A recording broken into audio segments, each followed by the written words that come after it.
ನಮಸ್ಕಾರ ಗೆಳೆಯರೇ, ಇವತ್ತು ನಾವು ತೊಗರಿಕಾಳು ಉಪ್ಪಿಟ್ಟು ಮಾಡ್ತಾ ಇದ್ದೀವಿ. ಅದಕ್ಕೆ ಬೇಕಾಗಿರುವ ಸಾಮಗ್ರಿಗಳು ಉಪ್ಪಿಟ್ಟಿನ ರವೆ, ತೊಗರಿಕಾಳು, ಕರಿಬೇವಿನ ಸೊಪ್ಪು, ಮೆಣಸಿನಕಾಯಿ, ನಿಂಬೆಹಣ್ಣು, ಈರುಳ್ಳಿ, ಉಪ್ಪು ರುಚಿಗೆ ತಕ್ಕಷ್ಟು, ಕಾಯಿ. ಇಲ್ಲಿ ನಾವು ಉಪ್ಪಿಟ್ಟಿನ ರವೆನ ಸ್ವಲ್ಪ ಕಲರ್ ಚೇಂಜ್ ಆಗೋ ತನಕ ಹುರ್ಕೊಂಡಿದ್ದೀವಿ. ಆಮೇಲೆ ತೊಗರಿ ಕಾಳನ್ನು ಬೇಯಿಸ್ಕೊಂಡು ಅದು ಬೇಯಿಸ್ಕೋಬೇಕಾದ್ರೆ ಅದಕ್ಕೆ ಒಂಚೂರು ಉಪ್ಪು ಹಾಕ್ಕೊಂಡಿದ್ದೀವಿ. ಇದಿಷ್ಟು ಇದಕ್ಕೆ ಬೇಕಾಗಿರುವ ಸಾಮಗ್ರಿಗಳು. ಈಗ ಹೇಗೆ ಮಾಡೋದು ಅಂತ ನೋಡೋಣ. ಒಗ್ಗರಣೆಗೋಸ್ಕರ ಒಂಚೂರು ಎಣ್ಣೆ ಹಾಕ್ಕೊಂಡಿದ್ದೀವಿ. ಇವಾಗ ಇದಕ್ಕೆ ಸಾಸಿವೆ ಹಾಕೋತೀವಿ. ಸಾಸಿವೆ ಸಿಡಿದ ತಕ್ಷಣ ಒಂಚೂರು ಜೀರಿಗೆ, ಆಮೇಲೆ ಕಡಲೆಬೇಳೆ ಒಂಚೂರು ಕಲರ್ ಚೇಂಜ್ ಆಗೋವರೆಗೂ ಬಿಟ್ಟು ಚೂರು ಕಂದು ಬಣ್ಣ ಬರೋವರೆಗೂ ಎಣ್ಣೆಯಲ್ಲಿ ಹುರಿದು, ಆಮೇಲೆ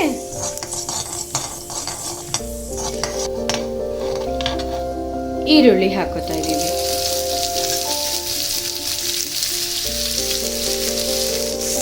ಈರುಳ್ಳಿನೂ ಒಂಚೂರು ಕಲರ್ ಚೇಂಜ್ ಆಗೋವರೆಗೂ ಹುರಿಬೇಕು.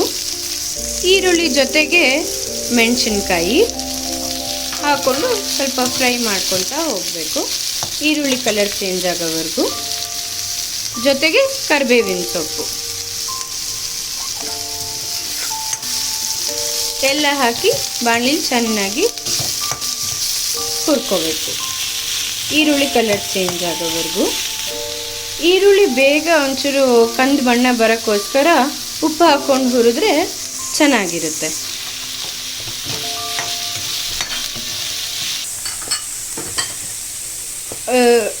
ಉಪ್ಪು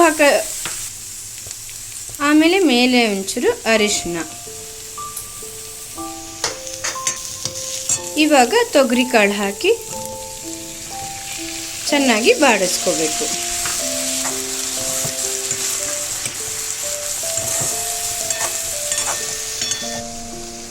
ನಾವು 2 ಕಪ್ ರವೆ ತಗೊಂಡಿದ್ದೀವಿ. ಹಾಗಾಗಿ ನಾವು 4 ಕಪ್ ನೀರು ಹಾಕಿ ಚೆನ್ನಾಗಿ ಎಲ್ಲ ಕುದಿಸ್ಕೋತೀವಿ.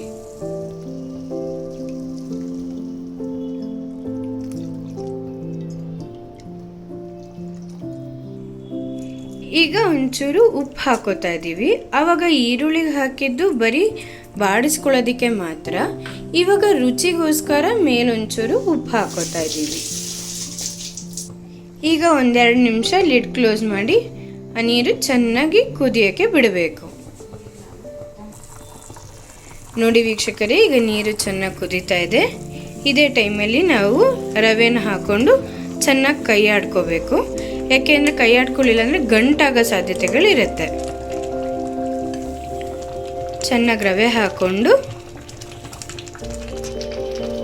ಒಂದು ಸ್ವಲ್ಪ ಹೊತ್ತು ಕುದಿಯೋಕ್ಕೆ ಬಿಡಬೇಕು.